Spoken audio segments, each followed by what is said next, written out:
Vusi, welcome to Dubai and welcome to this video podcast, Game Changers. Thank you, my friend. What a beautiful place, by the way. Indeed, huh? It's stunning. You kept telling me about it, but being here is different. Welcome back, and I believe you've been coming in and out of Dubai quite regularly in the last few months. Tell us a little bit what's been in the agenda of Vusi Thembekwayo these days. Well, this is home now. When you and I kind of started our trip together and our relationship together, and I remember you kept saying to me, you're like, man, you just got to come here. And I think coming here as a tourist is one thing, but coming here as a businessman is different. And I'd reached the stage across all my interests, whether it's my public speaking business or my investments businesses, where I was playing with global players. And when you play with global players, you need a place that's globally accessible, a place that's globally relevant, and a place that's moving really, really fast. And I came here and I was like, wow, this is amazing. I remember, when you and I kind of saw each other, I was like, I'm going to be in town for 2 weeks. 2 weeks became 2 months. Exactly. I went back home, and then I immediately came back here. I've probably been out about 5 or 6 times intermittently over that period of time. So yeah, this is home now. This is literally home now. What is it that impresses you the most about the UAE and what this country has been doing? Such an easy question to answer. I think most people come here and get lost in the lights. If you drive down the main road, it's just, you can get lost in the lights. I am impressed by the spirit of possibility. When you come from where I come from, where everything you can do has been done, it's interesting to come to a place where anything you want to do, people say, why not? See, I want to start a new business. Sure. I want to get into crypto. Why not? I want to do a property investments company. Absolutely. The mindset is different. Yeah. And because everybody comes from all over the world, everybody is looking to make this place home. So everybody is interacting with different cultures. Everybody is open and accessible. And everyone is upwardly mobile, looking for the next opportunity, looking for the next thing to do. It's the spirit of it. It's that spirit of possibility that anything can be done. That's what's exciting about it. I think you're absolutely right on that point. This issue of feeling there's endless possibilities here. Yeah. I mean, let alone this place where we are today. We are on a man-made island in the middle of the desert. They came out and said, let's build another island on the sand, and let's build this mega tower and these, fronts of villas and properties. It's just incredible what's been achieved here. Earlier when you and I were standing outside, I pointed at a particular part of what's at the front of JBR, and I was like, the last time I was here, that building wasn't here. It's a mega building. And then I thought, and this is, I thought, how many of us come from places where a project like that would take 10 years or 20 years and then wouldn't be completed on time, and if it's completed, wouldn't be completed in budget. And I think for me, that's indicative of what this place is. It's, if you want to get it done, this is the place to get it done. I have not yet had a conversation with somebody that said to me, oh, that's impossible. Yeah. It doesn't matter what it is. Whatever it is, they're like, yeah, sure, why not? Yeah. Vusi, what do you think about this new metaverse world and this new digital world that is being built? Do you see us sort of engaging with one another in business, in social life through this digital new world that is being built? It's the future. When I was growing up, you used to go to a store and they'd have these like gaming arcades. We built into this big wooden box, and you'd put in, a coin, and you could play a game of Pac-Man. Right. But it was limited to like, you get these 3 hearts on your game of Pac-Man, and if you run out of hearts, you're out of credits. Right. Then I watched my son. He's on Fortnite. He's got his own little credit card where he buys himself skins and lives and credits. Wow. He plays with people on Discord. I said to him, what the hell is Discord? He goes, well, this is like a gaming community from guys all over the world. Wow. And we all talk about the game and we give each other like play tips and like cheats and stuff. Wow. And I go, but where are these guys? He says, no, they're everywhere. I said, what do you mean they're everywhere? He says, no, they're everywhere. They're all over the world. We're all just playing this game. So I think anybody who thinks that the meta is a passing thing, it's like people who think NFTs are passing things. Yeah. I think the beginning of all new revolutions always looks silly because it's hard to understand the fundamentals. Yeah. The fundamental is very simple. Human attention is shifting from the analog world to the digital world. It started when we put phones in our pockets, and all of a sudden we're more worried about likes on Instagram than likes from your friends. Right. And I think it's just a massive migration, and I think it's going to accelerate into the future. So if you have a digital footprint business, you got to ask yourself, or if you have an analog footprint business, you got to ask yourself, what does the digital footprint look like? Yeah. Well, we've been following your career and what you've been up to. We've done extensive research for this interview. Oh no. We can see you have a real life, rag to riches type of story. You grew up in a very humble environment back in South Africa, but we've seen how you become this global player. Tell us, who is Vusi Thembekwayo? What's your background? Where did you come from, and where you are today? So, I come from an incredible upbringing, in the sense that even though there were at different times we didn't have all the means, we had all the love. And I think in today's world of Instagram, we forget that actually love is the currency of relationship. So I had the most amazing relationship with my mom. Loved us dearly. My father was my best friend. I grew up in the dojo because my dad was a sensei. So I started doing Kyokushinkai when I was 9 years old. And then I switched to doing Kung Fu when I was 13 years old. So I was raised by, a structured, regimented environment. I was raised by the kind of mother who will give you a smack if you argue with her. So you don't argue. Right. So there was no debate. I can't once recall my mother raising her voice at me. I remember her raising her hand, right? And it changes your relationship, I think, with the world. And from there, you grew into this, global citizen you are today. You took South Africa and who you are outside of your own borders. So, my story is a reflection, I think, of a lot of children in South Africa who are my generation. So 1985, I'm born. 1990, Nelson Mandela gets released from prison. And for those who are not familiar with the story, South Africa had the system of apartheid, which is really a non-existent word, but it literally means aparthood. And what the apartheid government had done, is it had created separate living spaces for different races. But the blacks were the lowest in the social and economic rungs. We got the worst jobs, we got the most terrible places to live in, and we had almost very little, if any, human rights at the time. Several heroes who preceded my generation, who were struggle heroes, who died fighting for our liberation. Nelson Mandela is the one they know, but what the world often is not aware of is that for Nelson Mandela, there is 1,000 like him who died, whose story has never been told. One of the things I'm very honest about, I say this to all my clients, is no matter history is a non-emotional thing. Right. Whether you like it or not, it is what it is. And I think as human beings living today, we have a responsibility to confront the brutality of history so we can make sure we don't repeat it, right? Anyway, so 1990, Nelson Mandela gets released. And around the early 90s, South Africa starts bubbling with this concept of reconciliation and coming together. Some of us were given the opportunity to go and study at these schools that were previously exclusive only for white people. I'll tell you an interesting story. So I go to the school. It's called Benoni West. You must understand, before this, the only time I've seen white people is on TV watching a movie. Wow. Right? I show up at the school, and the person sitting next to me is a young girl, beautiful young girl, blonde hair, sparkling blue eyes, with these crisp white teeth, and her name is Siobhan. I still remember.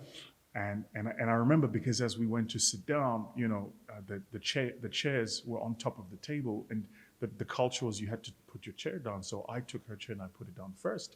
And the teacher, Ms. Gao, looked at me and she was like, "This boy is different." Right? It was just how I was raised. And so all of a sudden integrated into this new South Africa, the South Africa where black and white can coexist. And I think that South Africa at the time, and to a lesser extent, but still today, was a monicum for what the world is trying to do, which is this concept that we all come from a difficult past, but we can build a more harmonious future. So that changed everything for me. Going into that kind of schooling environment changed everything for me. I got a different type of education. I got different exposure. And then when I moved into, what we call high school, which is year 8 to year 12 in your schooling, I started doing public speaking. Yeah. And that's when the game changed for me. And you became the world's most recognized public speaker in the world. I was identified. I was sitting in class. I had a teacher who was like, this kid has a big mouth. He should try public speaking. And she was right. I did have a big mouth. I was constantly interrupting in class, right? So anyway, she gives me this challenge to start public speaking, and I did. And I was terrible at first. It was just shocking. And I think I was bad because I thought too much of myself. Public speaking is an interesting pursuit in the sense that humility is actually currency in public speaking.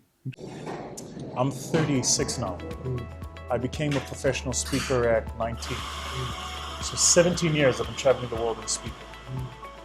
The most important lesson I learned is the quiet guy at the back of the room who's dressed the worst is usually the wealthiest, most powerful guy in that room. So if you want to get really, really far, pay attention to every single person. And sometimes it's just the waiter, but nobody stays a waiter forever. A guy's a waiter today, and in 2 years' time, his life changes. So I've really learned that the levels of life are constantly moving. And if you just remain human and humble, and you engage authentically, you genuinely want to know about the other person and what's happening in their life. You get a lot further that way. Great. Let's take this back now into a little bit of your day-to-day and your real life of what you've been up to now. Social media has been a big thing for you. You've become very famous on your videos. Any of your speeches has hundreds of thousands of views. This week, I've come across a few interesting documentary films on Netflix. You got the Tinder Swindler. You got Inventing Anna. I saw that. There's a lot happening on the social media space and how people have been using this. Where do you stand when it comes to what you've done in social media? The reach that you've had, and a little bit of the controversy that even social media, Instagram is bringing nowadays. I think that. So first, I think, like all media, social media is a reflection of society. And I think that all too often I think we over-amplify what the real issue is. In my mind, the real issue is not social media, it's us in society. There were swindlers before there was Tinder. And so I think that what social media has done is amplified these things. And it's connected us across the world. Certainly the latter part of what's been my career has actually been off the back of reach that's come out of social media. I'm gonna go back to the comment I made earlier, which is wherever society is, that's where social media will find us. Right. Social media is just a reflection of the society that we've created. But this is where there's a bit of opportunity for some people coming in. It's absolutely right. Not everything has to be pitched to Dubai or Abu Dhabi. If you're clever, you go to some of the smaller Emirates, Ras Al Khaimah, Sharjah. They're all trying to step up. Things. Yeah. There's a lot of opportunities. What's the one thing that you're working on today that's going to be the one that brings people to the next level of things? Decentralized web. I've made 3 different decentralized web investments. Okay. One in a DeFi platform that is a DAX. It's an exchange. We did a first NFT raise. We're now busy doing an IDO capital raise. The other one is an OpenSea render platform. And then the other one kind of plugs into the Polygon network. And I'm looking to extend myself deeply into Web3 and the decentralized web. Governments today, Lorenzo, should have a crypto program. So I don't understand why governments are not creating their own digital currencies on crypto, why they're not, if you've got solar panels at the top of your house, getting carbon credits allocated to you in particular crypto panels that are run by a centralized bank. I don't understand why we're not doing water authorities and water boards using decentralized Why platforms. are governments so scared about the whole crypto and blockchain? Simple. They're afraid of losing control. Yeah. And they're right. They can't control it.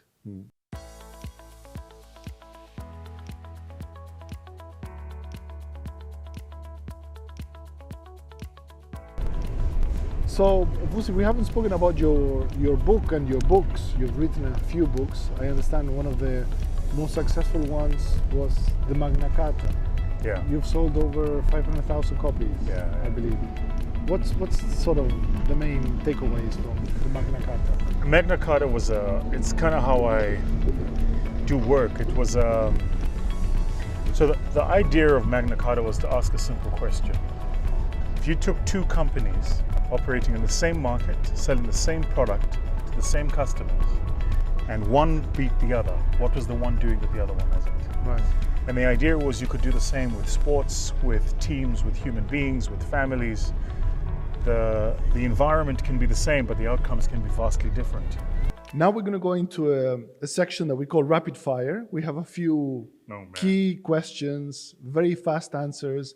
Maybe in some cases I'm going to say one word and you have to say what's the first thing that comes to your mind. Got you. So we start with that. Sure. Dubai. Hope. Car. Love. Investment. Returns. Best movie. My Cousin Vinny. Best book. Good to Great. We need to talk about your books, by the way. Yeah. We'll do that after Sure. this. Future. Bright. Thembekwayo. Strong. Your mom. Tough. Lorenzo. Friend. Good one. Next, I'm going to give you two options. You have to choose from one or the other. Got you. Dubai or South Africa? Dubai. Netflix or cinema? Cinema. Day or night? Night. Blonde or brunette? Afro. Good. Animals or people? Animals. Passion or stability? Passion. Introvert or extrovert? Introvert. Coffee or tea? Coffee. Good one. If you could have dinner with three people, dead or alive, who would you have dinner with? Got to have Nelson Mandela there. Mm-hmm. I'd love to know how you spend 27 years of your life away from your wife, from your children, from your family, how your family members, your eldest son dies and you're not able to bury him, all because you believe in something. I think the world takes that for granted, believing that much in something. So definitely him, my dad. I'd love, my dad died when I was 13. And if I could have one conversation with him, I would ask him, if you were still in my life when I was 21 years old, one man to another, what are the things you would have told me about the world that could have prepared me? Wow.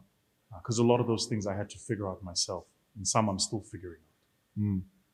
So definitely Dad.